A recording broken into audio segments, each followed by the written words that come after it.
ain't just talk. This is healing, this is growth, this is truth. Chitter Chatter! We run the vibe, talk it out loud, bring it to the light, from the pain to the glow up after. Welcome to Chitter Chatter. Chitter Chatter, say it loud, say it proud. Real talk, only we don't water down. Every queen got a voice that matters. Step inside Chitter Chatter. Yeah, we speaking life, no filter, no fear. Every story told, yeah, it matters right here. From the laughs to the tears, we keep it all real. Mind check, heart check, tell me how you feel. Building up queens, yeah, we shift into space. Healing out loud, putting truth in your face. It's a vibe, it's a movement, more than a show. When Uniquia talk, you already know. Chitter Chatter, we run the vibe, talk it out loud, bring it to the light, from the pain to the glow up after. Welcome to Chitter Chatter. Chitter Chatter, say it loud, say it proud. Real talk, only we don't water down. Every queen got a voice that matters. Step inside Chitter Chatter. Black Girl Beauty presents Chitter Chatter. Hosted by Uniquia Manigault.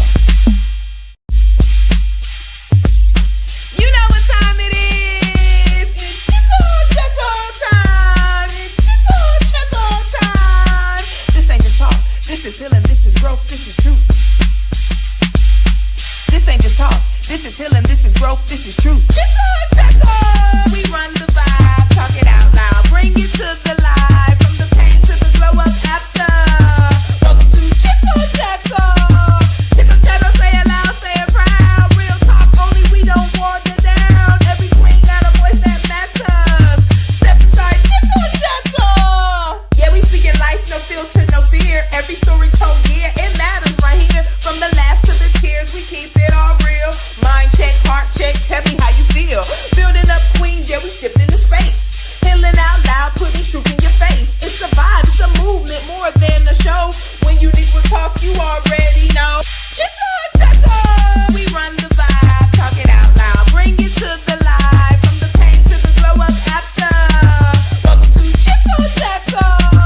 Chitter Chatter, say it loud, say it proud. Real talk, only we don't water down. Every queen got a voice that matters. Step inside Chitter Chatter. Black Girl Beauty presents Chitter Chatter. Hosted by Uniquia Manigault. Hello, hello. You know what time it is. It's Chitter Chatter time. Come on in. Come on in. Hello, everybody. And welcome back to Chitter Chatter. I am your host, Uniquia Manigault, actress, model, poet, Black Girl Beauty coach. And thank you all for joining me here tonight for another meaningful episode. Drop a like, drop a comment, tell a friend to tell a friend that it is Chitter Chatter time. As we close out Mental Health Awareness Month and celebrate Memorial Day, tonight's episode is dedicated to honoring the sacrifices of our veterans and bring awareness to mental health struggles many service members face after returning home. When people think about Memorial Day, many think about cookouts, family gatherings, and the start of summer. But tonight, we want to remember the true meaning behind this holiday. Memorial Day is about honoring the brave men and women who sacrificed their lives for our country, while also recognizing the emotional and psychological battles many veterans continue to fight every single day, as well as their families. Tonight, we're talking about PTSD, depression, anxiety, survivor's guilt, transitioning back into civilian life, and the importance of support, community, and healing. Because mental health matters for everyone, including the people who serve to protect us. This conversation is about awareness, compassion, understanding, and making sure our veterans know they are not forgotten after the uniform comes off. So tonight, we honor the fallen, support the living, and create space for healing. I have my guest, Army veteran, Miss Keiyana Briscoe, and she's going to come in and give her insight about service and life after service. And she's also going to share her story and give us a little insight into who she is. and how her service has helped to shape her life.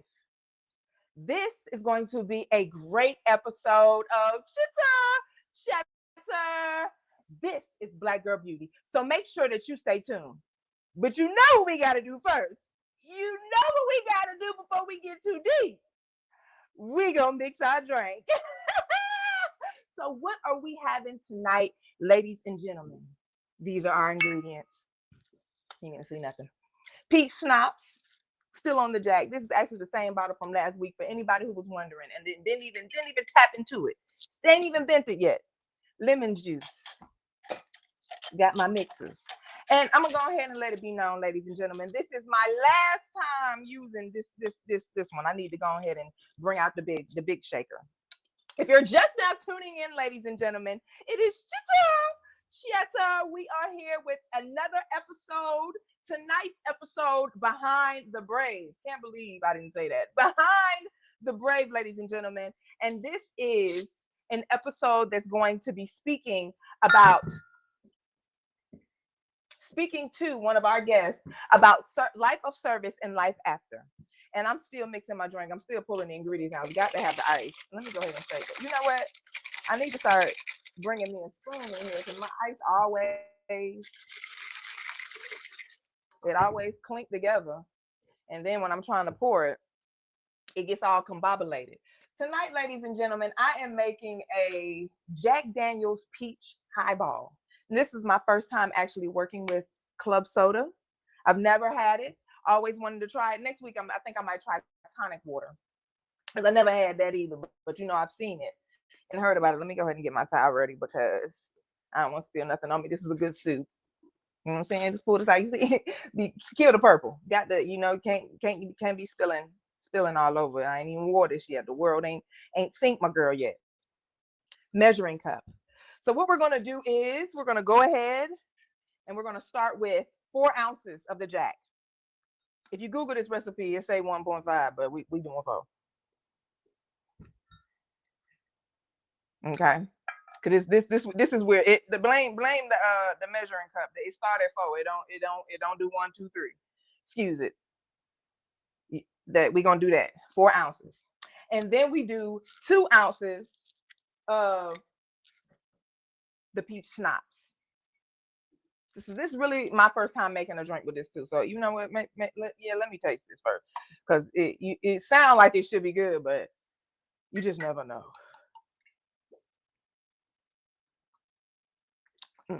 I knew. I should have known. I don't know what peach. Peach, you really just can't go wrong with peach. Oh, that was good. You really can't go wrong with peach. I feel like everything peach is good. Any drink that's peach that's bad, it's the owner fault. Okay, so two of this. So we're going to say, I said it's the owner fault. It's the mixer's fault. I meant. I'm gonna have to say that that's 6 because why 6 ain't on here? I don't know. It go from 4 to 8. So halfway that look like about that could be 7, but hey, it looked like 6. This must have something in it too, because that didn't just hit like a and it do. After we do the 2 ounces of the peach schnapps, we do 2. No, that's at the end. I'm moving too fast. We do 2 ounces of the lemon juice. Go on and squeeze that in there. Now I can go ahead and take it up to the 8. Let me go ahead. Go ahead and take that up to 8. And that's where we at with that. And after you do that, then you come to the shaker. I almost jumped the gun there and put the club soda right on up in there. It seemed like an ingredient that would go last. And this is why I said this was my last time using my small shaker, because I can never get my whole drink in there. I'd have to mix half of it at one point and mix another half at another time. And I ain't got time for that. I need to just be able to put it all in there and then make it happen like that. See, I can only even put 2 little drops of ice in there. Ladies and gentlemen, we are mixing our drink. Put the top on that. Can't waste none of that. We are mixing our drink tonight. I am making a Jack Daniel's peach highball. Go ahead and drop this in the mixer, in the shaker. Really, for the most part, most of that got on up in there.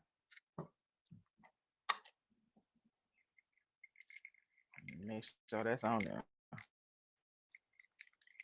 The one thing I'm good for is spilling that right on me. All right. Then mix it. We making our drink Jack Daniel's peach highball. And I'm telling you, them peach schnapps is good. So I'm hoping to drink, hey, because Jack Daniel's was my first love. It's still one of my favorites. I can't get it with the original Jack though. I used to like the Tennessee, but hey, something I must be getting old because it's too sweet now. So I'm just Jack Daniels me. Jack Daniels me. So let me go ahead and ooh. Okay, because sometimes it be acting up. Okay. That's looking good. It look like got a little pineapple something up in there. It don't. We're gonna mix the rest of that. And ladies and gentlemen, tonight our conversation is really gonna be deep. And it's gonna be another awesome trip. We're just getting better and better every week. I love that for us. And that's why we're mixing our drink, because we want to dive in and be able to have our moment when the conversation gets real close. Now if that would have happened, that just would have not been it. But we're here, and it's been an awesome week back for Chitter Chatter. I missed y'all. It has really put a topping to everything. And when we get into this conversation later on tonight, because it's still mental health awareness, ladies and gentlemen, and mental health is so important. And summer is coming up. So before the summer gets too deep, we want to start getting ourselves together, our body, mentally, physically, and emotionally. And once we get all that in there, we starting with we adding the club soda. We doing 2 ounces of this too. And don't forget, ladies and gentlemen, with last episode, we had Mr. Seti B on here, and he was talking about fitness. And we are still holding Miss Amanda to Full Body Wednesday. And ladies and gentlemen, meet us there. We will be there working out. We still getting in shape. We getting our mind.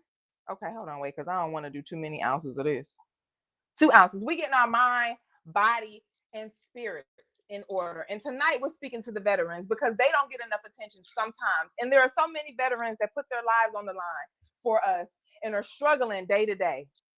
Everybody's struggling for real for the most part. But however, if you go across seas and you serve for your country and you put in work, you should be able to reap the resources that are provided to you.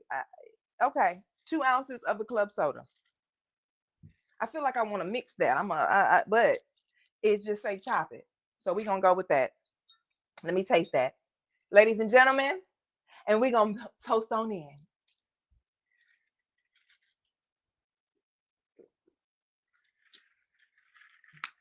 That is good. Woo! That is good. That's my "it is good" dance. Ladies and gentlemen, if you're just now tuning in, this is Chitter Chatter, episode 56, Behind the Brave. We are speaking today with Army veteran Miss Keiyana Briscoe, and she is going to be coming in and she is going to be sharing with us her experience and her knowledge of life. Okay, so it's meant for me to roll on that. Life before, during, and after service. Okay. My chair did not want me to be great just then. Life before, during, and after service. And when we dive into this conversation, ladies and gentlemen, I want us to really show all the compassion that we can. Because like I said, our veterans put their lives on the line for us. Or even those that aren't, I can't say aren't, because I don't know. I feel like they all are. As far every piece of it. We need to sit back sometimes and listen to what they have to say. Hello, Sheikah. See you in the comments. Hey, cousin. If you're just now coming in, drop a like, drop a comment. Let me know you're here. Say hello, because we're about to dive deep into our conversation. We already done mixed our drink.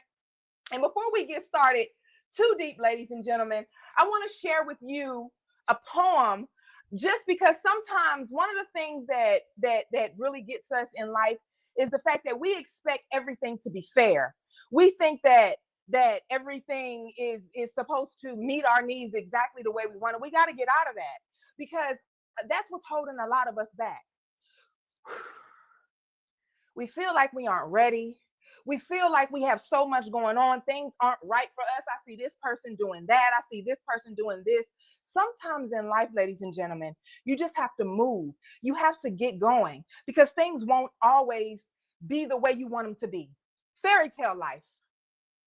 I understand that life isn't fair.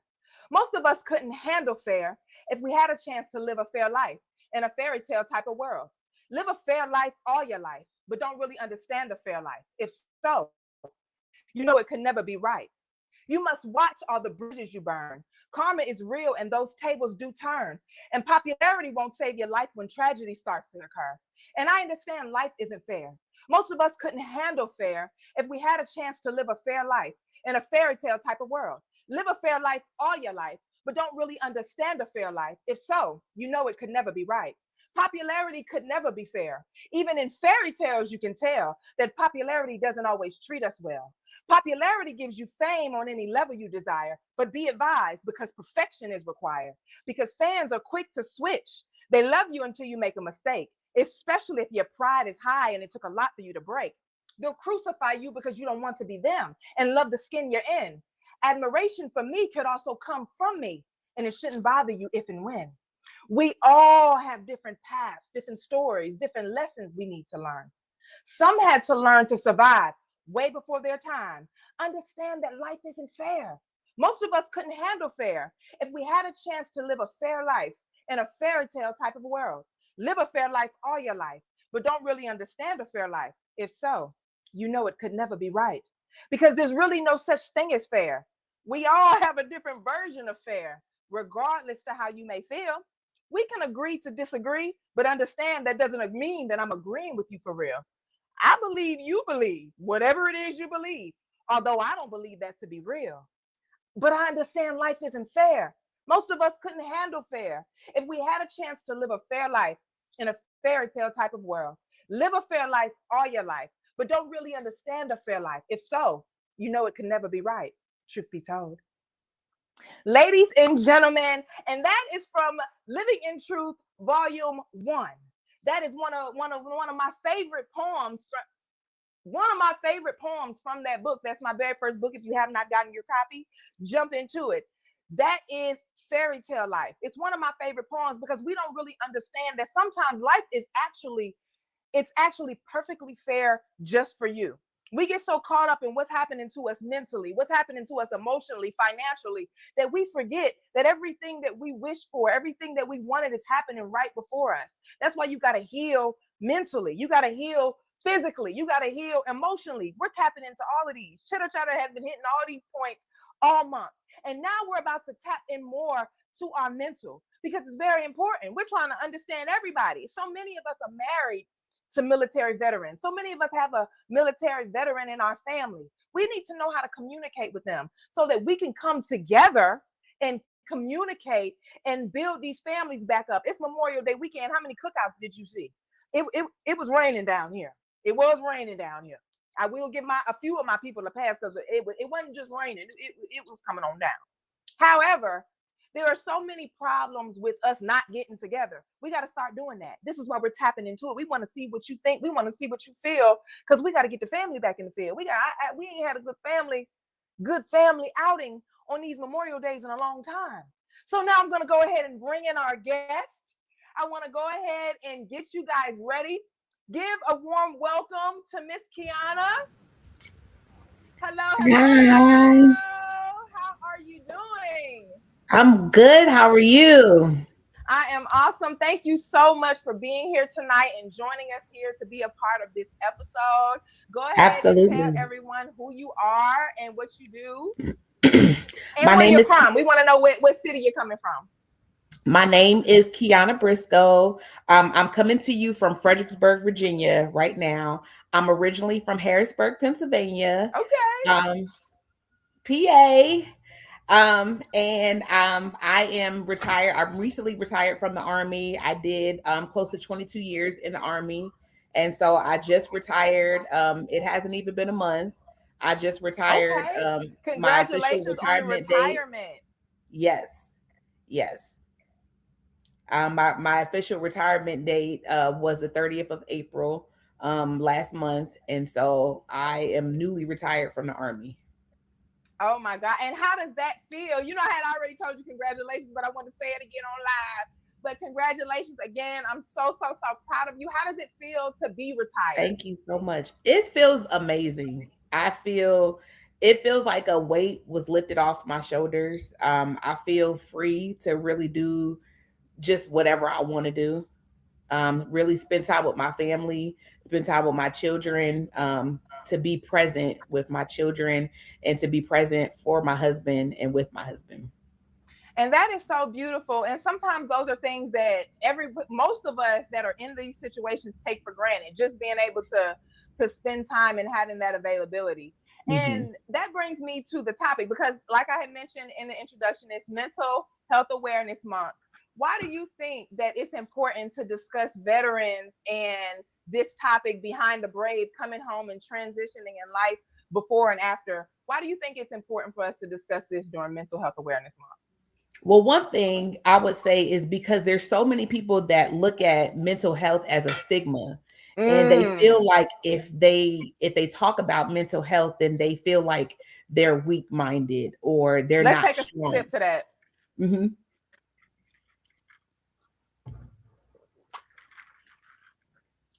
Keep going, because they feel like they're weak minded, but they're Yep, not. they feel like they're weak minded. They feel like if they talk about it, then other people will see them as weak.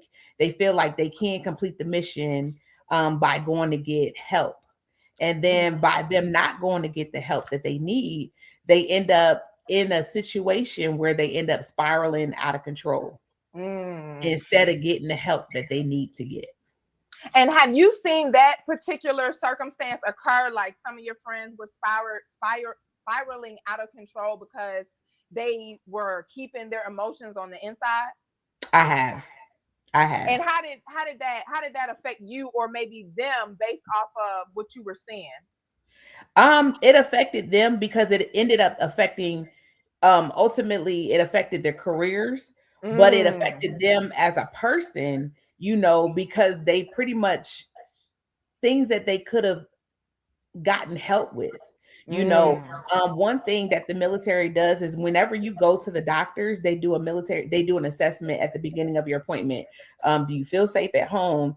How many drinks do you have when you're drinking? They ask about your mental health. They ask, do you feel like you're going to harm yourself? They do like a questionnaire to kind of gauge what your mental health is. And if you're not honest about that, then you can't get the help that you need if you're not being honest and if you don't want to get right. the help. So why do you think that some of them hide it and aren't honest about it? Because I would think that those would be the moments where, well, somebody's asking me and I could possibly get the help that I need. Why do you think it's more of they don't want to be seen as weak or they're afraid of losing their benefits? Why do you think they would not speak up about that? One, as soldiers in the military, we're supposed to be mentally tough. We're supposed to Mm, be always ready. We're supposed to be mission oriented. We're supposed to be always ready. And so a lot of people place the mission first, and they're always placing the mission first. But it's mhm. like if you don't take care of yourself, then you can't place the mission first. Absolutely. Mhm. And for you personally, was that something that you struggled with, or were you able to adapt and compartmentalize exactly what you were experiencing when you started your service? So honestly, I was able to adapt and Mm. I was able to get through and get by. And I'll be honest with you, I didn't start struggling with mental health until some of my more stressful assignments.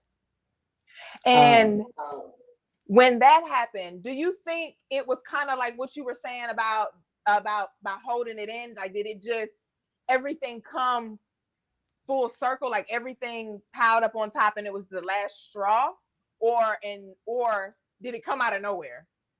I held it in. I held Okay, it in that's what I was until thinking. because I was a recruiter. I was on recruiting duty. And recruiting duty is you're on quota to get people in the military. And if you're not getting people in the military, they are threatening you. We're gonna kick you out the army. We're gonna kick you out of recruiting. We're gonna send you back to the army. We're gonna give you a relief for cause NCOER. You're eventually gonna get kicked out the army. You'll never get promoted. It was all these negative influences that was like, okay, these are the things that can happen to you if you're not putting people in the army. And so that's why they be so aggressive. exactly. And so having that stress on you constantly, I was having panic attacks. I was waking up in the middle of the night having chest pains, thinking that I'm having a heart attack. I'm waking my husband up in the middle of the night, like, babe, I think I'm having a heart attack. And he's like, no, there's nothing wrong with you. So I'm going to the ER, I was passing out. I woke up in the middle of the night one time to go to the bathroom. And I was walking back from the bathroom, passed out, hit my head on the wall. It was stressful. And that was And you were keeping all of this to yourself? Mm-hmm. See, and that is, do you think who you are and what you learned out through life contributed to that? Or was it more of, I got to keep my job, we're meant to be tough? Or did who you were and who you were raised to be also contribute to that? Like that what happens here stays here. I got to be twice as good. Everything that's already in your mind about the woman that you have to be compiled with everything. I think it was a combination of both. It was a combination of both. That it was like, okay, you're in this situation, you got this, you can make it. You got to get through this, because greater's going to be on the other end of this. You're going to get through this. Greater's going to be on the other end of this. And with all of that stress on you, what resources did you eventually go to? And was it easy for you to once you finally reached out, were the resources easy, and did it help? And how did it help? Honestly, once I started going to behavioral health, and it was hard to get there, but what made me go was, one, it was two people. One was my son, my oldest son. He was like, Mom, the littlest things set you off.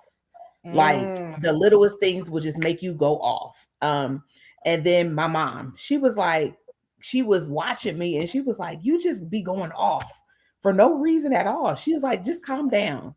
And I was like, okay, I got to go get help. And once I went to behavioral health and was able to really talk about it and get the help that I needed, I'm able to get through. Listen, we're going to take one sip to that, because ladies and gentlemen, sometimes you just have to take that necessary step because we all have this idea that we're not wrong. They're wrong. They're tripping. It's not me. I don't be snapping on everybody, but everybody's not lying on you. Sometimes you can be so caught up in the stress of things, the life of things, who you are as a person, that you don't stop and realize, you know what, especially as women, and don't shoot my head off for this, especially as Black women. Yes. Sometimes we are so caught up in life. We're so caught up in getting things. We're so caught up in being superwoman that the negativity that we're hearing, we're not really processing it. Exactly. Like sometimes it's not always hating, and it's not always you just saying that because I'm on you. No, I'm saying that because you always on me. Sometimes we as women, especially Black women, we have to stop and listen to what is being told to us, because those that love us, you said your mom and your son, those are the two people that probably love you most of all, telling you that, or more so, and this is the most beautiful thing about it, more so inquiring about why it is that you are moving and behaving the ways that you are. And that's another love that we don't sometimes acknowledge. And it's mental health awareness, ladies and gentlemen. We have to be aware of the signs. We have to be aware of, on both sides. This is someone that loves you, coming to you concerned about why you may be reacting or acting the way that you are. And then at the same time, this is someone who is reacting a certain type of way and behaving. And it's not for them to because they didn't. And that's the beautiful part that I'm pointing out. They don't attack you like, hey, I wish you, because when we act out, and this is another thing about Black women, we don't get grace. We don't get the inquiry. We don't get the inquiry. Like, it's not a, why are you acting like this? I've noticed that you're doing this, that. It's always, this is the problem. You need to fix it. And this is why you need to fix it. So it's just, so I want to acknowledge that. It's first beautiful that they're even noticing first that this is a repetitive thing that you have going on, and inquiring, more so judging you as to why it's going on. And that's the beautiful thing, because a lot of Black women don't get that grace. We're attacked because, like what you said, we're not noticing the stress of your job, the stress of your life, the stress of parenting. All of that combined can come off, especially when you're out here trying to serve, protect, meet quotas, and all of that. And just give us a little bit of background about you so that we can kind of get more to know about who you are and what made you transition into the military, into service. What made you make that decision, and how that kind of affected your journey through the service? Because we're speaking on now everything that you are doing right now, but we want to know how it got there. We want to know how it built up to that job that's so stressful, because that's another thing we need to speak on, ladies and gentlemen. We all want to be in that head job, but when we get there, you're like, you don't understand. I went to a seminar yesterday for Black Girl Beauty. Shout out, I'm gonna jump into that. And one of the things that that one of the girls said was that she got a job and she knew nothing about what was to come with the job. You don't know what to do. You don't know what to expect. And that's what we want to know. Like, were you ready for it? How did it come to it? Go ahead and tell us a little bit about how. So honestly, I joined the Army Reserves between my junior and senior year of high school. And the Army Reserves is 1 week in a month, 2 weeks out of the year. And I didn't plan on going active duty. I went to drill during my senior year of high school. Once I graduated high school, I went to basic training and my advanced individual training as a military police. And so my plan, I don't know if you watch Law and Order SVU, but I wanted to be my favorite one. Yes, ma'am. I wanted to be Olivia Benson. I've seen every single episode, every single. Me too. Me too. And so, and we'll sit and watch it as if it's the first time watching it. Still do. You know, USA keeps the marathons going. Exactly. And so my plan was I was going to go to be an MP, military police officer, come back, and I was going to try to get a job as a police officer somewhere in the Northern Virginia area. And that was just my plan. But what I didn't know is that you have to be older than 21 in order to be a police officer and go to the academy up here. So I was like, okay. So I came back from basic training and I was working 2 jobs. I was working at a daycare facility and I was working at this place called Micron here in Virginia as a security guard. And I was just like, okay, I wasn't making no money, not doing nothing. And it's time to get that coin. So I was just like, you know what? This isn't working for me. And my mom, her husband was like, he had a conversation with her and he was like, she's just working. She's not going to school, blah, blah, blah, blah, blah. And he was like, you need to give her a time limit and tell her that she need to make plans. And so my mom was like, you got 30 days. And you gotta have a plan. And so basically, I called their foot down real quick on us. Yes. And so I was like, okay. So I called my recruiter and I was like, I'm going active duty. And he was like, are you serious? I was like, yes. And so I went down to the MEP station. They were like, okay, you can go to Korea, you can go to Germany, you can go to Fort Irwin, California. Where do you want to go? I was like, send me to Korea. Okay, Korea. I would say Japan. I always wanted to go there. Look, and there I went. And that started my career. And so my plan was to go there to Korea for a year and then come back stateside. I was trying to get somewhere in Virginia and then do my 3 years active duty and then transition and become a civilian, go to school and just become, a civilian and let my military time go. Well, that's not the plans that the Lord had for me, because I got to Korea. um I had some great leaders in Korea, whom I'm still friends with to this day. We still keep in contact to this Amen. day. And they helped me out. I ended up uh changing my job, from being a military police officer, because I hated it. I absolutely hated being an MP. It wasn't what I thought it was going to be. So I ended What up was changing. it? Why did you hate it? I didn't like it because it was a lot back then. It was a lot of field training exercises. So we stayed in the field. We would go to the field Mm. and train as if we were infantry. We It's did ladies. It's levels to this, ladies and gentlemen. Understand? yes, It's not just. It's levels to it. yes. So we did 6 week cycles, to where for 6 weeks we would do the road, where we did uh police the police force work. And then we would go and do it was called rams, random anti-terrorism missions, where we would do random missions to deter anti-terrorism stuff. And Mm. then we would do field training stuff, and then we would kind of do whatever they needed us to do. And I was just like, no, this is not it for me at all. Okay. I had no desire, and I was like, no, this is not it. And so I ended up my one of my girlfriends, Stacy, she needed help doing paperwork, and the person that was supposed to be helping her wasn't helping her. So there I was in the office. I think it was like 7 o'clock at night helping her, and we just in there just working. And so my first sergeant, and at the time, he's now a mayor in Listen, you Missouri. never know who you helping Yes, out. he and I are still friends to this day. He walked past and he was like, "Hey, Jeff, report here. You now work in the orderly room."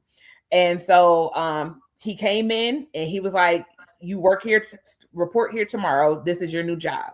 And so I started working in the admin office, and I learned the skills to be admin, and ended up as an MP, as a military police officer, being the best admin person 8th MP Brigade had. And everyone loved me. Everybody wanted me to work for them. And I ended up reclassing, changing my job to be a human resources. And I was blessed ever since then. Amen. And Yep. that's exactly what that sounds like, an ultimate blessing. Because listen, and for those of you that be hating on me watching SVU, you see how SVU brought her to this? She Mm-hmm. started off wanting to be Olivia Benson, and Yes. now she is Miss Keiyana Briscoe. And it started with the journey, and she came in for one reason, but God saw something better for my sister.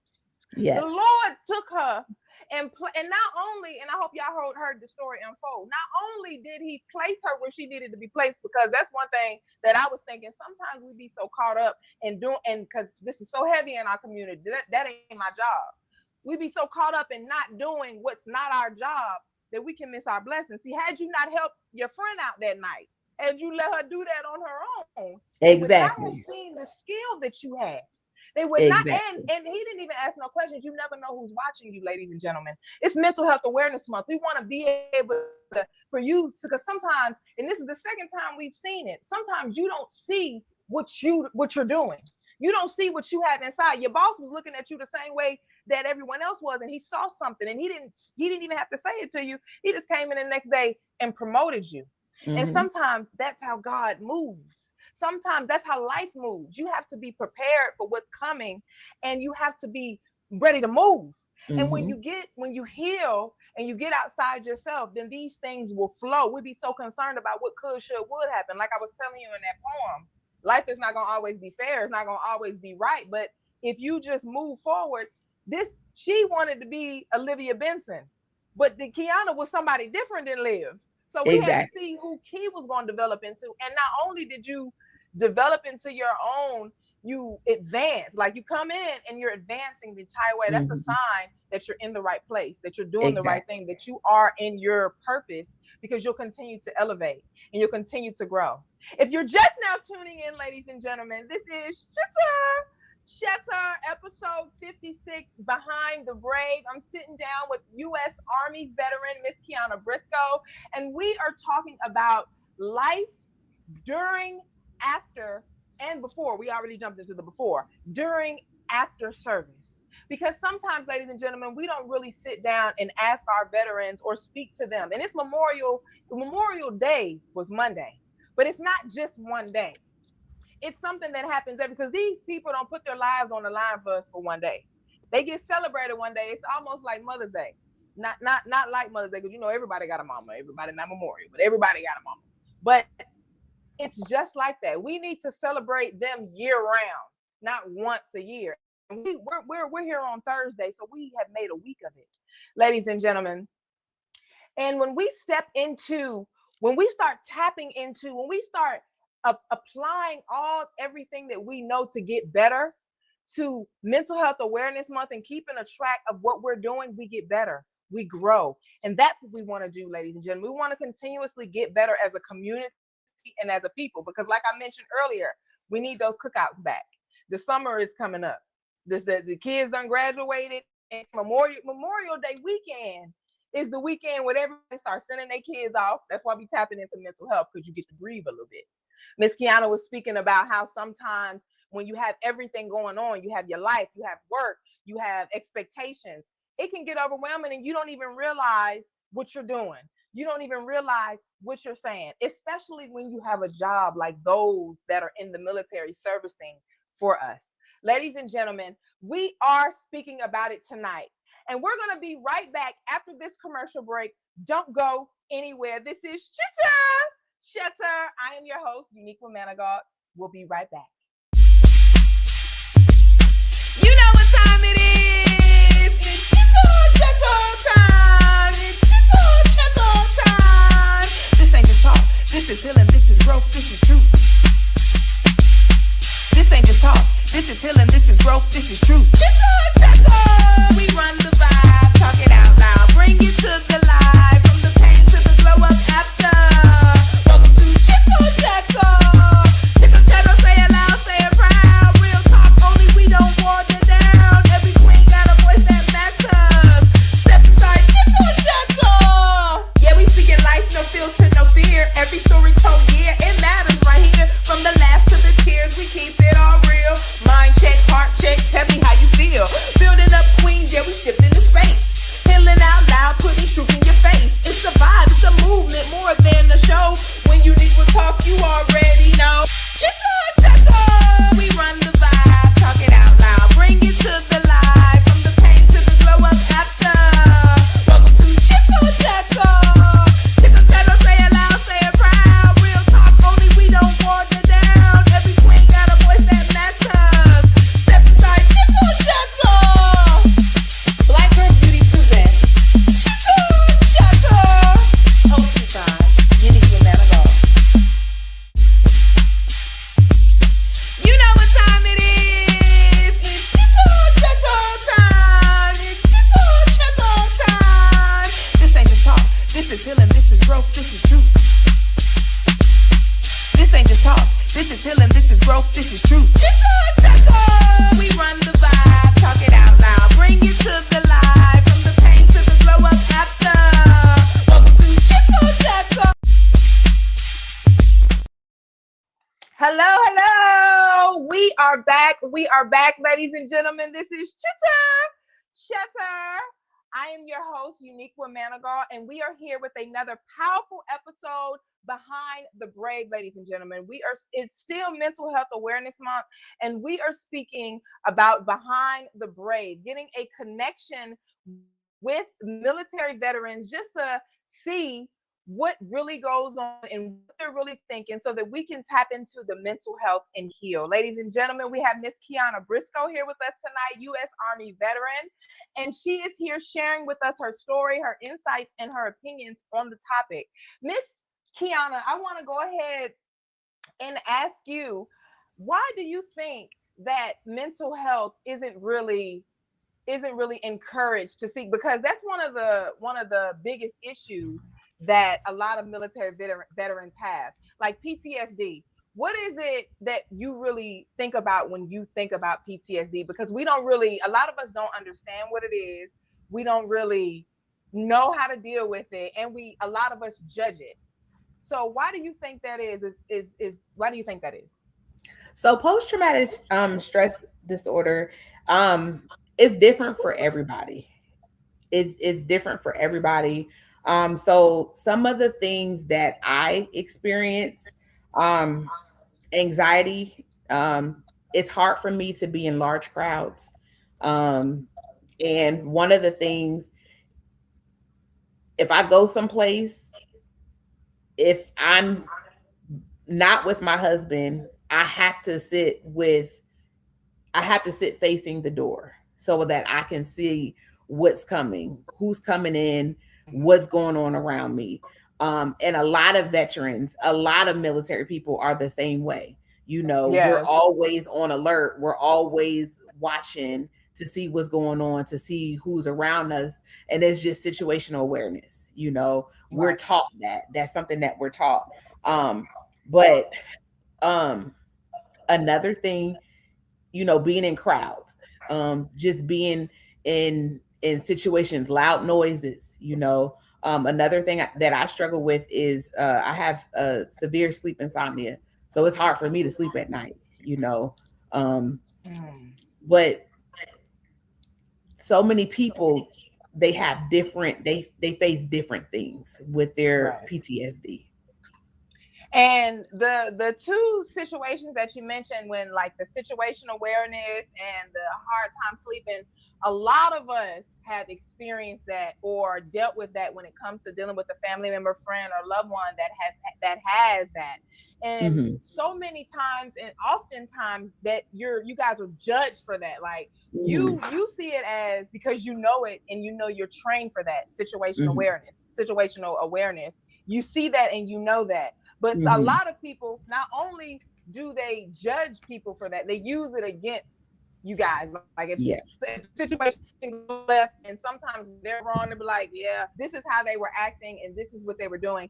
How does that affect you after transitioning? Because now you're retired now, so this is probably Hmm. going to be something that, because in the when you're in the military, you're surrounded by more military veterans and more people on the same type of mind and train that you are. So everybody's situational awareness. But when you retire and come home, then it's different because you might be the only one in the room who's Hmm. situationally aware. How does that affect you? Like the do you feel a way when you find yourself being aware, or people's reaction to you being aware? How does that make you feel? I think I kind of laugh it off, and I kind of do it in a way to where it doesn't make people feel uncomfortable. I had a situation about a month ago. We were at church, and our step team was practicing near the front door, and the security, we have security there, but somebody had ordered a pizza, but they didn't come to the front door to open the pizza to open the door for the guy, and the guy was just sitting there knocking on the door. And I said, we're not opening the door because he could be there to rob us. For sure. And people are looking at me like, well, why would you think that he's there to rob you? And I said, my mind thinks differently than other people's mind. And the one lady, she was looking at me like, why would you say that? It just does, Exactly. And that's what I was saying. Like you know. sometimes people judge you based off of it. Does that affect you? Like as far as when you're moving day to day, like, because as humans, we don't always want to have to explain ourselves, especially Hmm. when we're just like, nothing's wrong with me. I'm not being Hmm. weird. This is what I was trained to do. So Hmm. then you come around untrained people. How do Hmm. you, as a, now that you're transitioning into civilian life, how, because it's brand new to you too, so it's just really Hmm. getting started. Hmm. How do you transition and not let it take you there? Because and what is some advice you can give someone else that's not handling it as well as you are or could be? I think for me, I told her, I said, listen, I said, I'm just retiring from the military. And I said, my mind just thinks differently. And I think that's the only way to be, is to just be transparent with people. And just let them know, because people they're not going to understand unless you've walked a mile in my shoes. You're not going to understand me, you know. Absolutely. And unless you have military people, or people who have been in the military and have been around people that suffer from PTSD, you're not going to know. And so for me, I think just being transparent with people to let them know so that they have an understanding. What help do you know that's available to veterans to help treat PTSD for themselves and their families? Because sometimes it's not just the individual that needs help, it's the family that also needs help training with compassion and grace on how to handle and interact with this individual. Is that help available? And do you know of any resources that you can advise someone else? Yes. So the VA has a lot of resources, along with Wounded Warrior Projects. And then I did some research earlier. The Wounded Warrior Listen up, Project, veterans. the Wounded Warrior Project, Team Red, White, and Blue, Disabled American Veterans, the Mission Continues, and then if you the Vet Center as well. So just get in touch with those veteran resources. They'll be able to assist. But definitely, for those veterans, get with the VA. And then those that are transitioning, I when I transitioned, I got a VA liaison who helped me to navigate the VA system and helped me to transition and get all of the point of contacts that I needed.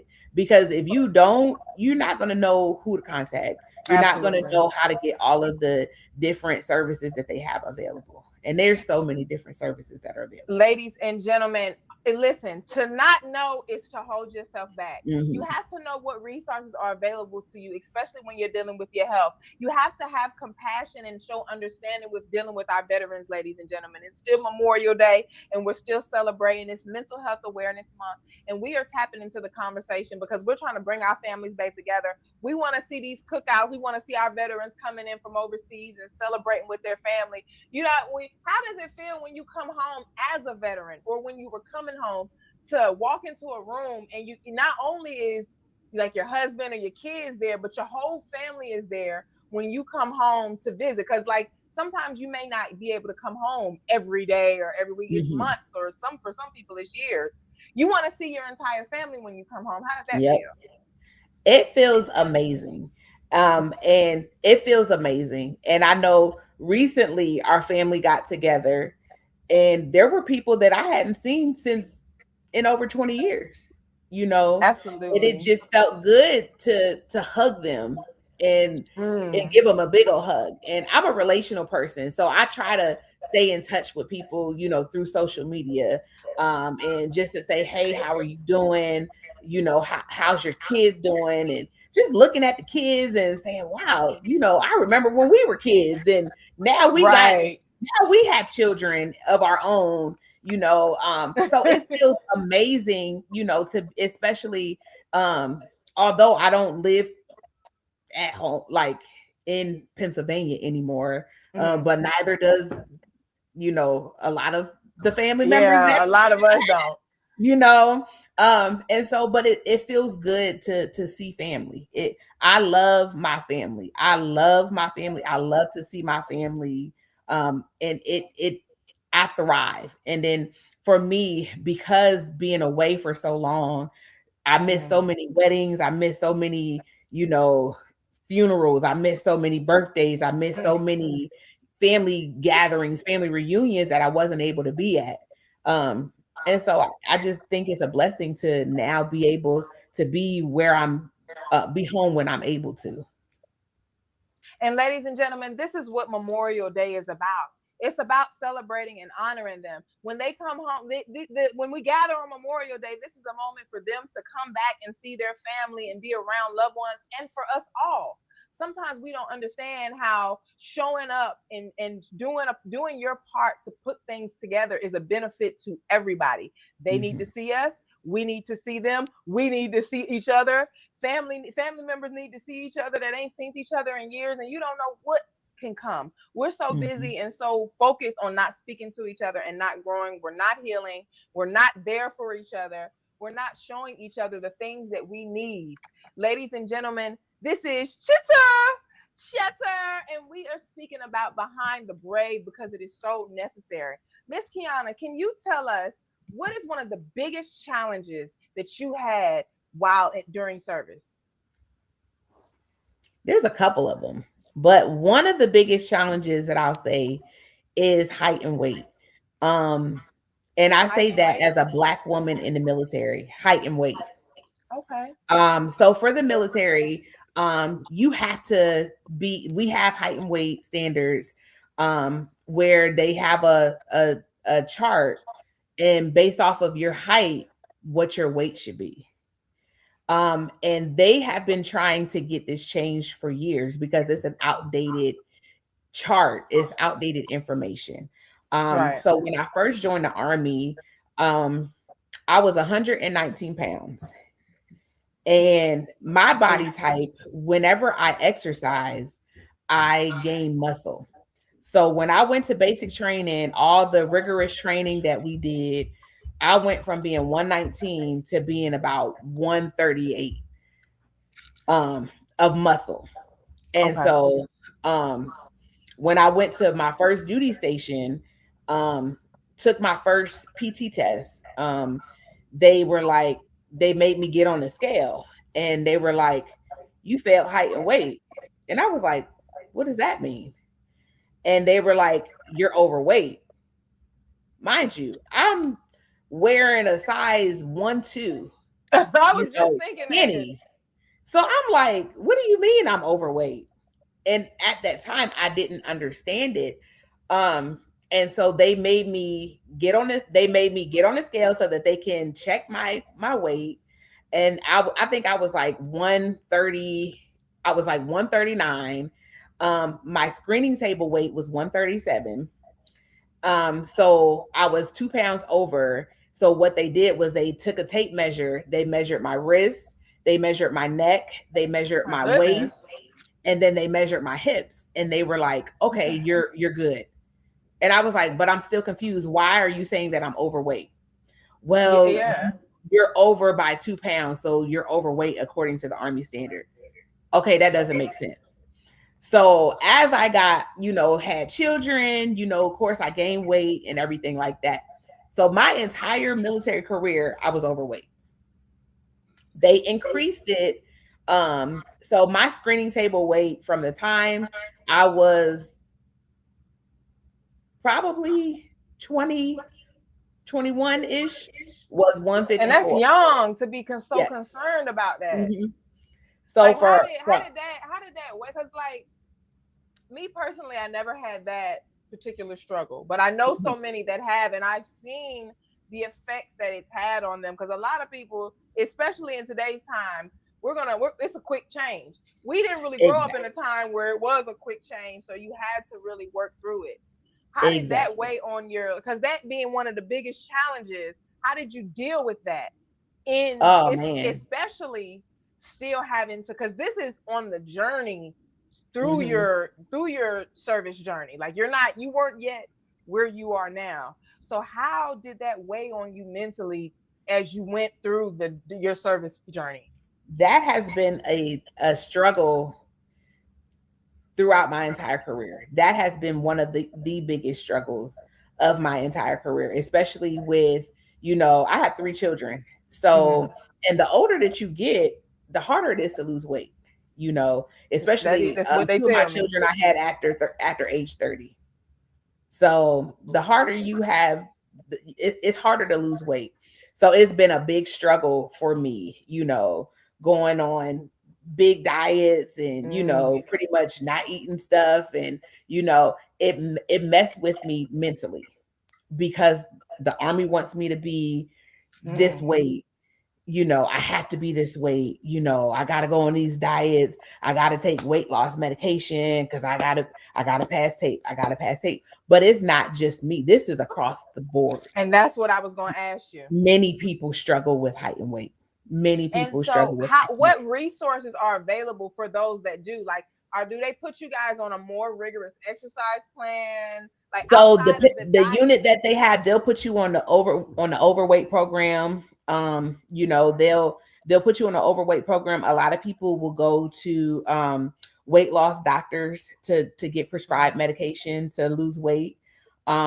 It's very stressful. There was one female that she tried to get the army to change. It's because as Black women, I don't care what nobody says, our bone structure is heavier.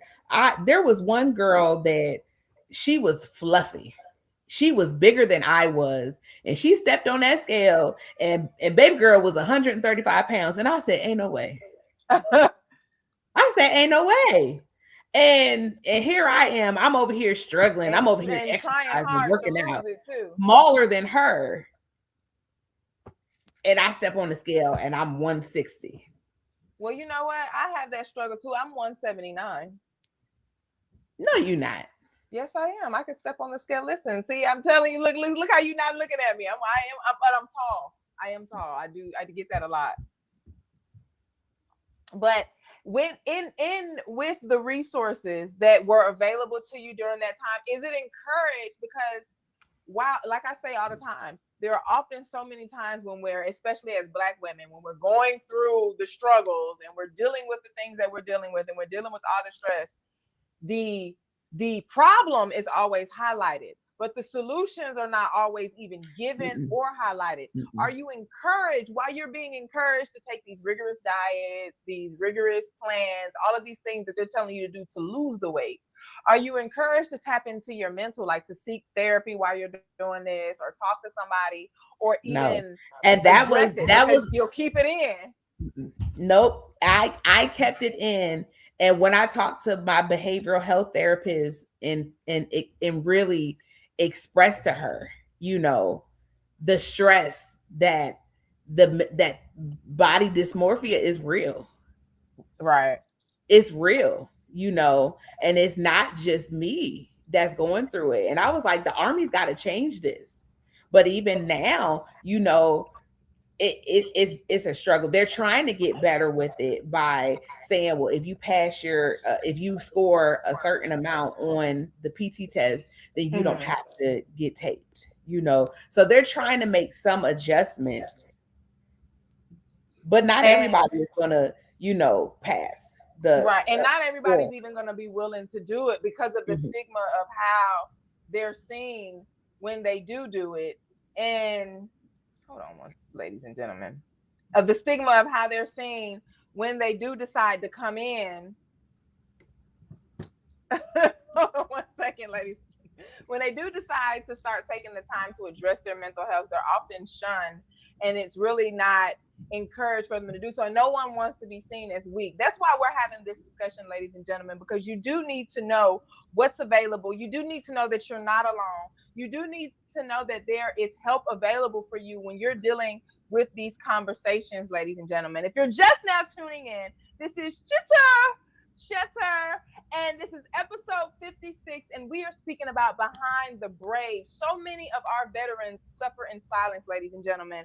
And in a few seconds, we're going to bring in our last guest. But before we do that, Miss Keiyana, I want you to tell us, what is your biggest achievement while in the military? What was your biggest achievement while doing service? Because we want to know, all of this has to be worth something, ladies and gentlemen, because that's one of the main things about life. We all have a story. We all have a struggle. We all need to tap into our mental health, but you also need to know that it's worth it. We've been talking about your journey, how you got there, and a lot of the things that you had to do to get there, and some of the resources that you used to help you get there. But now that you have lived and retired, how does it feel? What are the benefits, and was it worth it? It was definitely worth it. My biggest achievement one is that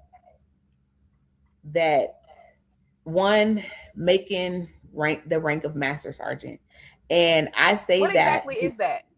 um so for the enlisted branch, the enlisted ranks, you have E1 through E9. Master sergeant is E8. So Congratulations on that, thank girl. you. And I say that because only 7% make it to master sergeant. And so, and the fact that when I was in recruiting, I had a first sergeant. He was so nasty. He was so nasty. He was very derogatory. One, I was the only black and I was the only female in that recruiting company. Towards the end of my time there, and he was just so condescending. He was trying to get me to extend to stay on an additional year. They were giving out a $18,000 bonus to stay on as a for an additional year as a recruiter. And he was like, "You don't want to stay as an additional year?" No. And he was like, "You Absolutely not. absolutely not." And he was like, "You don't need $18,000?" No. I said, "Listen, a peace of mind is priceless." And he was like, "Well, what about converting to be a full-time recruiter?" And I said, "No, absolutely not." And he told me, he said, "Well, guess what? You'll never make master sergeant as a 42 human resources." And I looked at him and I said, "Let me tell you something." I said, "What God has for me is for me." And I said, "If it's meant for me to get promoted and make master sergeant, I will get promoted and I will make master sergeant." And you did. And I did. And I did. And I went to when I went to my next duty station, I worked so hard and I prayed and I came across something and it said your name is going to be mentioned in rooms that you're not in. Amen. When I got to Hawaii, I was at a unit for 4 months and I told my sergeant major, I told him, I said, "Listen, sergeant major, I have not been in the S1 in 6 years." And I told him, I said, "But one thing that you're going to get from me, you're going to get dedication. You're going to get a hard worker. You're going to get somebody who's committed to your organization." And he said, "That's all I need." Listen. And and so then he came in and they were like, "Well, there's two E7s in there." And he was like, "One of you got to go." And he was like, "It's going to be you." And next thing you know, there was an opening up to work for the 4-star as his executive admin NCO. The 4-star is the 4-star is the highest ranking, the general of the army, in the army. And so I went, I unknowingly interviewed for that position, got the position, and that's where I worked until I left the army. Listen, that was a full testimony wrapped up in testimony. Did you hear it? That Yes. last sergeant, that was your show enough moment. If you were Last Mhm. Dragon fan, and I am, that was your show enough moment. Sometimes when because the journey that we've been listening to and that we've been hearing evolve is that these doors were opening and opportunities were presenting themselves for you when you decided to trust in God and go on everything that he was saying. However, this is what we have to understand in life, ladies and gentlemen, especially with dealing with mental health, because we can be our own biggest enemy sometimes. Even when we're on the right track and we're doing what we're supposed to be doing, when we didn't think it was the right thing, there are still going to be obstacles. There are still going to be trials and tribulations. However, if you stay the course and you fight through those battles and you don't let your mind get in the way of what you know is for you, you will prevail. And not only will you prevail, you're gonna go to that top spot that she said she unknowingly, I don't know if anybody caught that, unknowingly interviewed for a job that she didn't even know was available when her sergeant or the one guy was asking her to stay another year in a position that she didn't want to stay in. Ladies and gentlemen, it was all a testimony. Sometimes things will present themselves for us that we don't want. Every opportunity ain't a good. No, I don't want to stay another year. I don't care how much the money is. I don't want to do that. And we have to be strong enough and have faith enough to go on what we don't want to do, even when it don't look like that's the best thing for us to do. If it's meant for you to do it, like you said, if it's meant for you to do it, God's gonna make a way for you to do it, and you ain't gonna have to do anything but show up as who you are.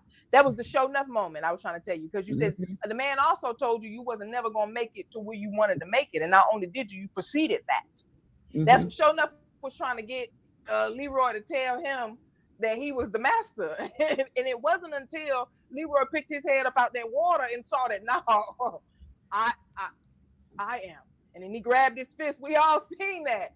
I'm Uh-huh. talking about he didn't know what was going on in that moment, and that's how the devil is. Sometimes, yeah, I can guarantee you when, and that he said he would make your enemies your footstool. I guarantee you Yes. when you got that promotion, Mm-hmm. it's like, yeah, I told her she wasn't going to be, and not only did she do, she did. Ladies and gentlemen, it's Mental Health Awareness Month.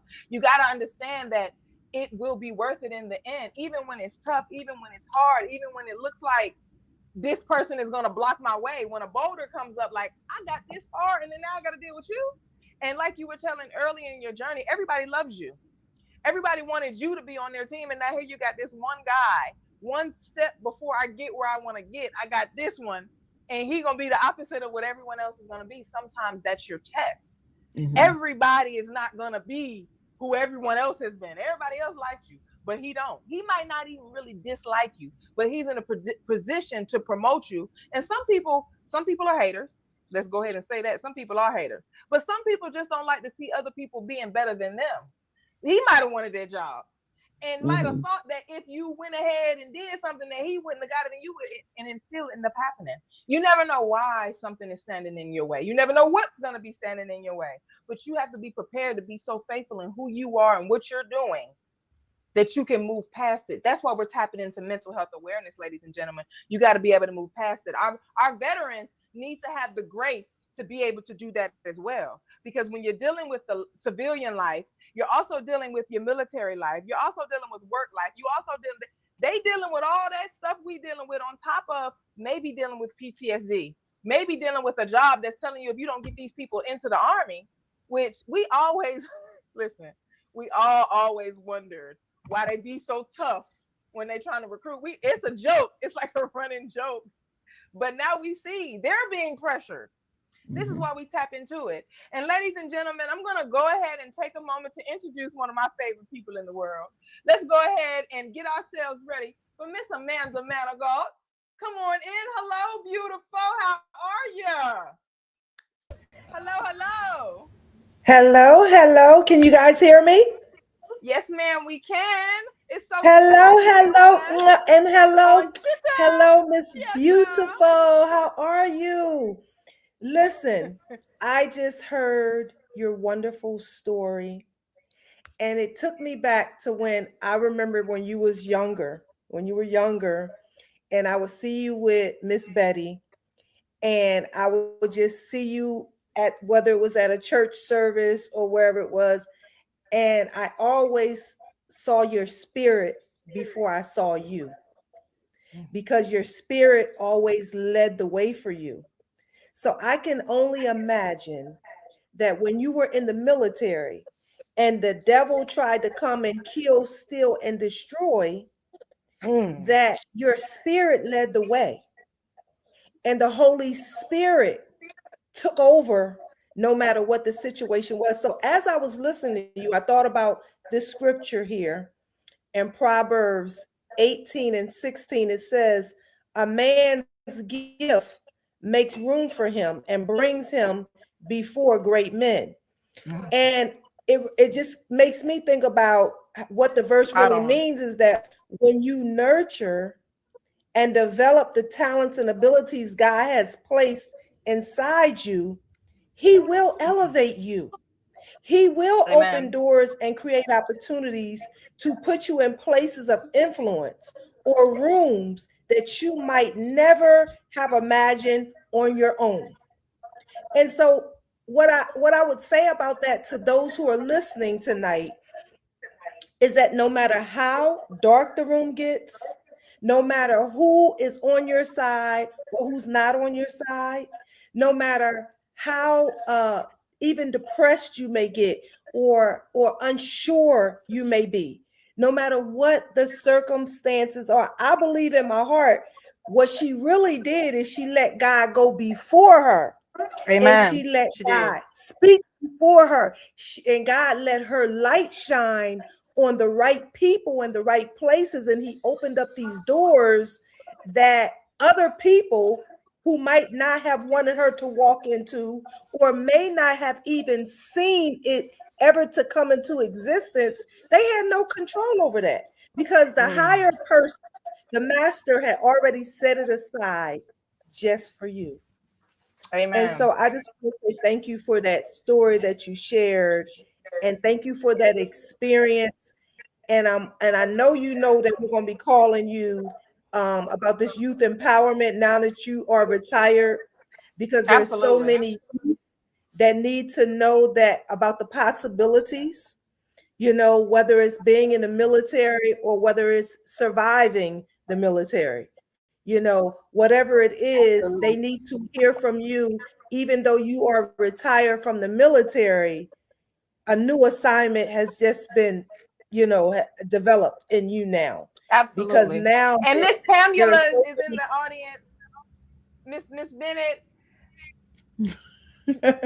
your mom is down. I just wanted to say while my mom was here, her mother was in the comments. Oh, that's her mother? Yes, Yes. ma'am. Okay, Pamela what's Bennett. oh, I see it now. I see, Mama. Your twin is here, and I know you're proud of her. I know you are proud of her. Thank you for tuning in.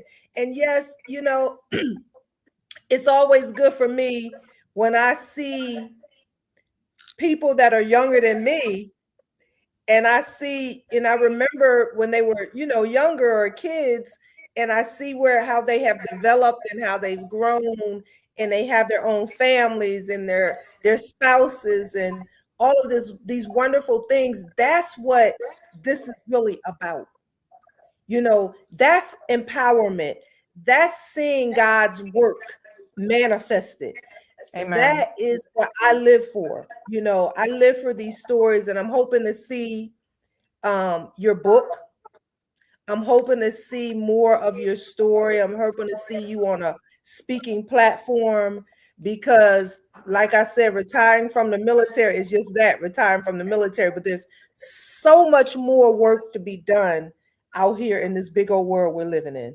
And we'll be in Virginia June 12th. We'll be in Virginia at a family reunion event, and we will be there. We're going to look you up. Maybe we can stop through if you're there and chat for a little bit, but we're looking forward to that.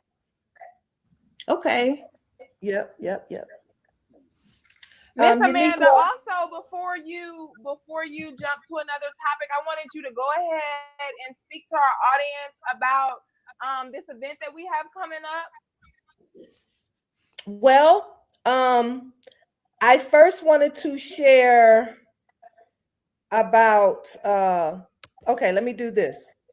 Thank you so Let's talk much. about our youth boot camp that we have coming up. This is our summer initiative tour that we have coming up. We will be in Harrisburg, Pennsylvania. We'll be starting out in Harrisburg, Pennsylvania, and that will be June.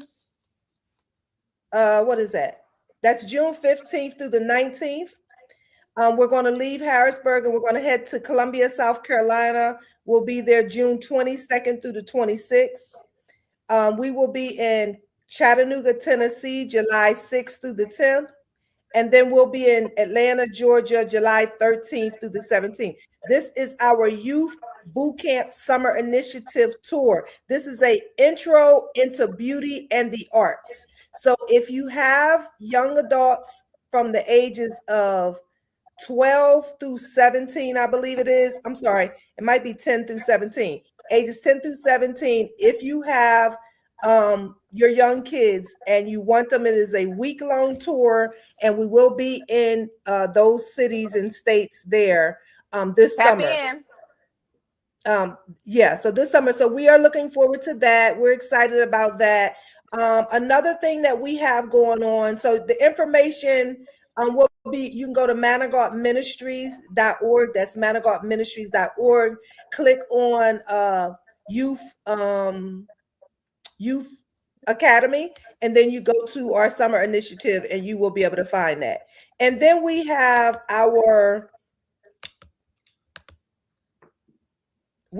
a medical courier certification and training. If you know anyone who's interested in this special training, please have them contact the phone number, Miss Tanza Robertson.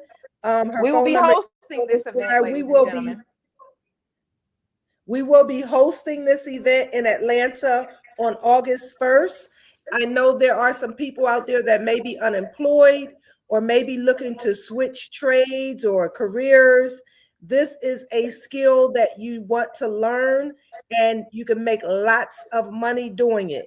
So this is a medical courier, and we will be hosting 3K's Training Institute. They are coming from all the way from Louisiana, and we will be hosting them right here in Atlanta, Georgia, on August 1st. So if you do know of anyone who may need that special skill, please, please, please have them contact Miss Tanza at the number on the flyer. That's 504-710-5499. You can text her at that number, or you can call 504-777-9499. And we will be posting more information about that on our Facebook page. Now, finally, we have Black Girl Beauty School of Careers.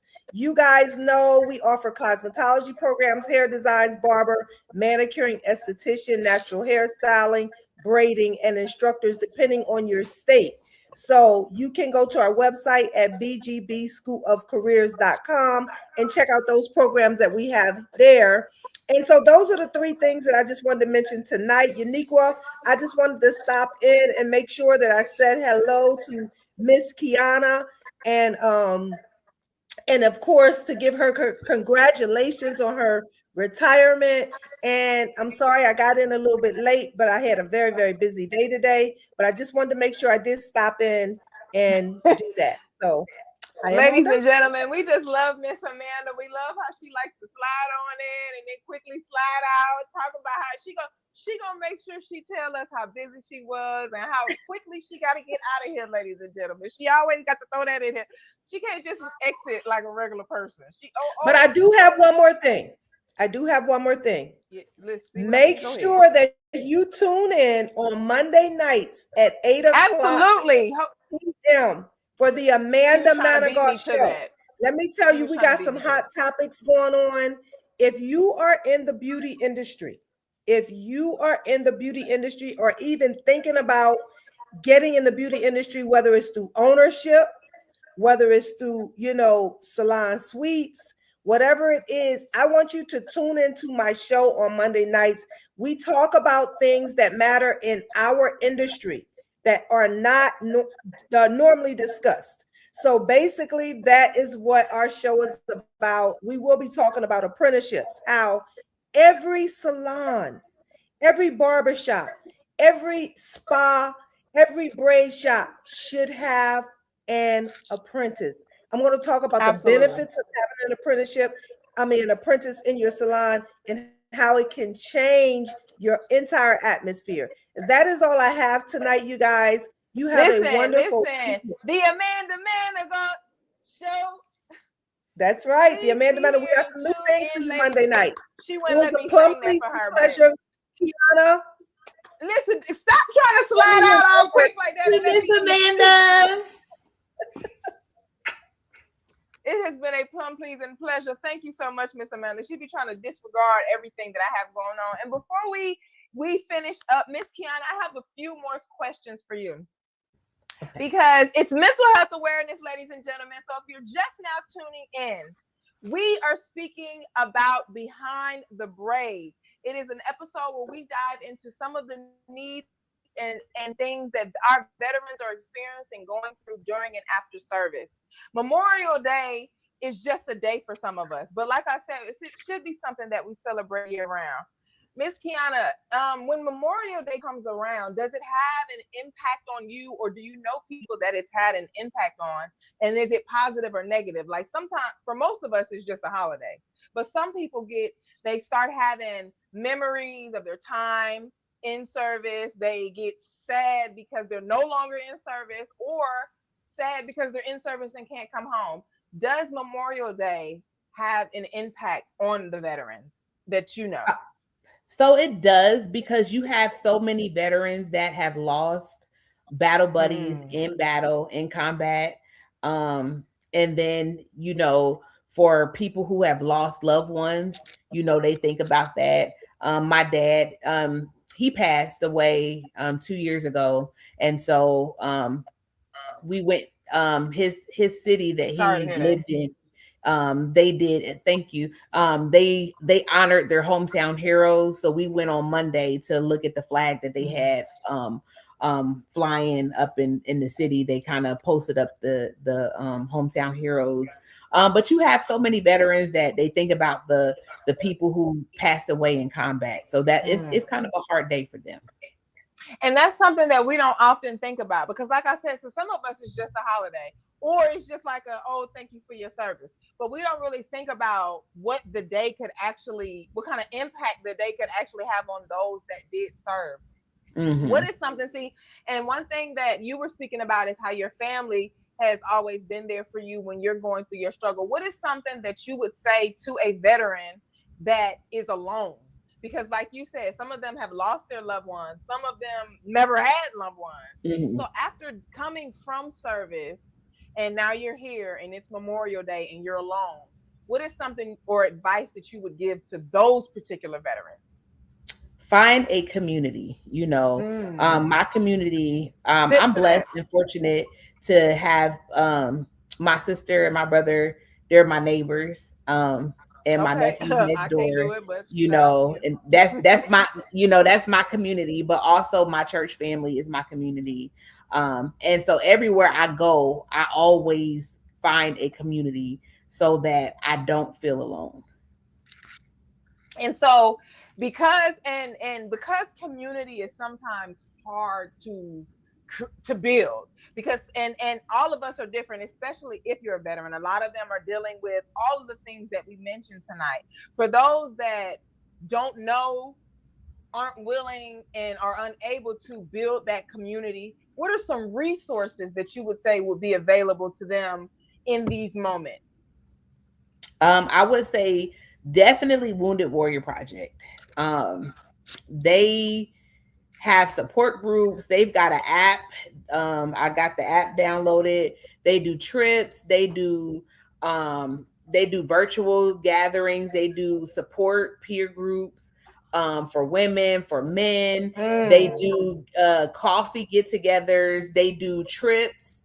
That is like the number one, that I would definitely recommend. But then you have disabled American veterans, the DAV, and then just each area kind of has veteran support groups. So if veterans can just go ahead and Google the veteran support groups in the area, they got so many of them. There's so many veteran groups in the area. Ladies and gentlemen, you just have to know. Tap into what's available to you. If you are alone, don't stay alone, especially if you're dealing with something mentally. It's Mental Health Awareness Month. And we don't just speak about things on this show. We speak about things and we try to find solutions. I'm one of them friends. Listen, you can definitely call me to vent. My people know that. But you can only call me to vent about the same thing so many times before you need some solution. We need to find some solutions. So we're not going to be on here just spilling our hearts out and telling our sob stories and how we got here, who, what, when, where, and why, without offering a solution to get us to a better place, or at least advising some of the things that helped us to get where we need to go. You have to tap in, ladies and gentlemen. She just said two powerful places that are available for help if you are a veteran and you are here alone. And if you just need a community, because like she said, sometimes you could just, it's being encouraged often, and I do encourage it. I need to step into it as well. Solo traveling, ladies and gentlemen. We always want to wait for the crew or wait for the crowd before we take a move. Sometimes you got to travel by yourself. You have to heal yourselves sometimes, ladies and gentlemen. Don't be afraid. For those of you that have a community, for those of you that don't, there are resources out here available to you to even put you in the atmosphere to be where you can build a community, but you have to step outside of yourself. In Mental Health Awareness Month, we want not only, like I said, mental health is something that all of us need to tap into, especially those that are designed. Those of us that are day to day living their lives to protect other lives. Because like Miss Keiyana said, those are the ones that are supposed to be strong. They're not supposed to show any weakness. But let's not forget, those people are still human. Whether they want to or not, they're going to feel, they're going to get overwhelmed. Things are going to happen. We need to have grace, and we need to make it okay for them to stop, breathe, and tap into things that they are going through so that they can mentally get to a better place. And our final question for the night, Miss Keiyana, what are some lessons that the military taught you that impacted your life in an amazing way that you would share with someone, or and encourage them to maybe take the path that you did? Some of the lessons that I've learned, resiliency, discipline, how to be a leader and not a follower, um, financial stability. The military definitely gave me that financial stability. It taught me to be strong. Um, since it gave me sense of purpose, you know, I was bigger than I was a part of something bigger than myself. It taught me how to be a team player, how to collaborate with others. Um, it gave me lifelong friendships. You know, Listen. one of the things being with military people is that we experience something that civilians don't. Um, and so our that makes our bonds stronger. So I could, you know, one of my close friends, we've known each other for 16 years, and we haven't seen each other in probably maybe 7 or 8 years since her wedding in, I think, 6 years ago. I was in her wedding, and but we can pick up right where we Those are the left off. best. Those are the best friends, Lord. Yes, absolutely. I can call her, you know, at any time, and we can just catch up, laugh, you know, get together, and you know, just pick right up. And you know what's funny about that story? Funny story. I had at one point considered and thought about joining.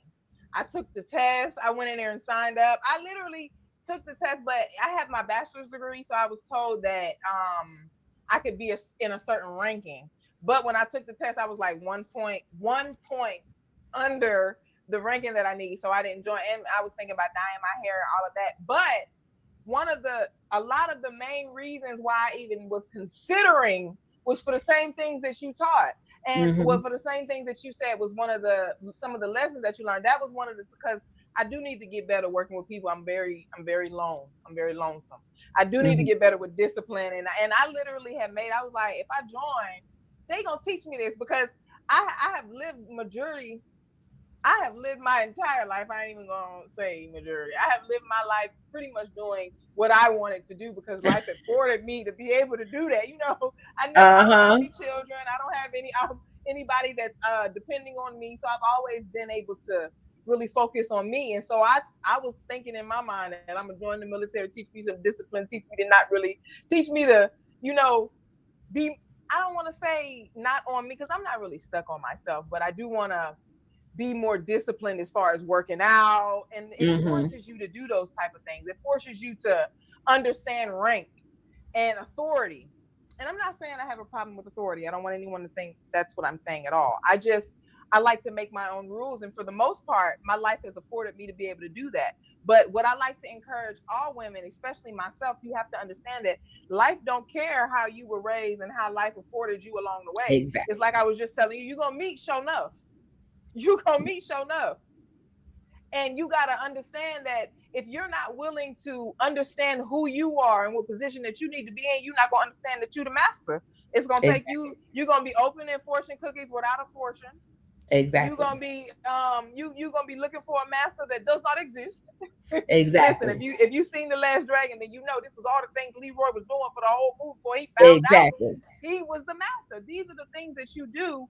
And that was why I had decided that I had wanted to get in it, because I felt like discipline, but I didn't dye my hair yet, so I hadn't gotten there, you know, because I wear purple. One of Uh-huh. Miss Betty is one of the ones, so I just was on the Exactly. line about that, and then time had passed because I was supposed to take the test again, but I just never took it because I was like, listen, if I only failed it by 1 point, and you get paid, I get paid more if I get that extra point. Might as well get that extra point, and I just never. Exactly. But yeah, so but look, someone else told me that too. So, but it was just fun. It was just for people watching. You need to know that like I was saying earlier, it is worth it. The things that I was thinking that it would teach me, someone is sitting here saying that that's what they got from it. So Exactly. it does produce those things, and there are opportunities and resources out here for you. And we were speaking about it tonight, ladies, and I did lie. I do got one more question, because I've asked you a lot of questions about you and resources that you did to help other veterans and those that aren't aware learn some new things and new resources available to them. However, like I was saying earlier, it's not just one-sided. We as the community, as civilians, we also need to be aware of some things that we can do to show more compassion, to be more graceful, and to be more supportive to our veterans. What are some things and some advice that you would give to civilians about when it comes to dealing with veterans and their mental health and how to respond to them? Because a lot of us are so busy quickly because we see, like, yeah, that's he was in the military, that's why he act like that. What I can think we just do to just be being better? empathetic, just being empathetic and being understanding, because not all experiences in the military are the same. And I think a lot of people feel like PTSD is, you get PTSD because you was on the battlefield and you saw all this stuff on the battlefield. No, it's not that. You know, there's so many different levels of what causes PTSD. You know, and so just having that understanding, um that, you know, and being understanding, having an ear to listen, and not being judgmental, you know. And that is so important, ladies. We have to stop being so judgmental in everyday life. And I want to thank you again, Miss Keiyana, for coming on and speaking with You're us here tonight on welcome. Chitter. Chatter. It has been so awesome having you here. Thank you for sharing your story. Thank you for being open and being welcome. And let everyone know before you check out, let everyone know again your name, how they can get in contact with you. And she is civilian now, ladies and gentlemen. Let's do what we can to make this transition a better transition from a girl. Go ahead and speak to him right now. Yes. Again, my name is Keiyana Briscoe. And you can reach me on Instagram. It's at Keiyana, Keiyana _B. I'm also on Facebook, Keiyana Briscoe, as spelled Keiyana Briscoe, on Facebook as well. So please reach out to me if y'all have any questions, comments, anything. And if I can help in any way, please don't hesitate to reach out to me. Absolutely. Thank you so much for having you here. And until next time, have a great night. Thank you. Ladies and gentlemen, it is Chitter Chatter, and it has been an awesome episode. I'm so happy that you guys have stuck around here with us again tonight. And it's just time for us to tap into everything that we have going in. As we end tonight's episode, I want to remind everyone that honoring veterans goes beyond one day a year. Support, compassion, and mental health awareness matters every single day. To all veterans and military families watching tonight, thank you for your sacrifice, your strength, and your service. Your story matters. Your healing matters. And you are never alone. And to everyone watching, let tonight be a reminder to check on people. Listen with compassion and remember that some battles are invisible. And next week, we will be opening this summer with a phenomenal episode, Beyond the Bullets, Healing After Gun Violence. That episode will focus on the effects, causes, and prevention of gun violence. I have a special guest that will be sharing their experience and survival stories of gun violence, as well as so much more. Be sure to tune in. You don't want to miss this episode. Again, I am your host, Uniquia Manigault. You can find me on Facebook under Uniquia Manigault, Instagram at Coco Plum. That's KOKOPLUUM. Thank you all for tuning in to Chitter Chatter. It has been a plum pleasing pleasure. I'll see you next Thursday. Goodbye. You know what time time it is. It's Chitter Chatter time. It's Chitter Chatter time. This ain't just talk. This is healing. This is growth. This is truth. This ain't just talk. This is healing. This is growth. This is truth. Chitter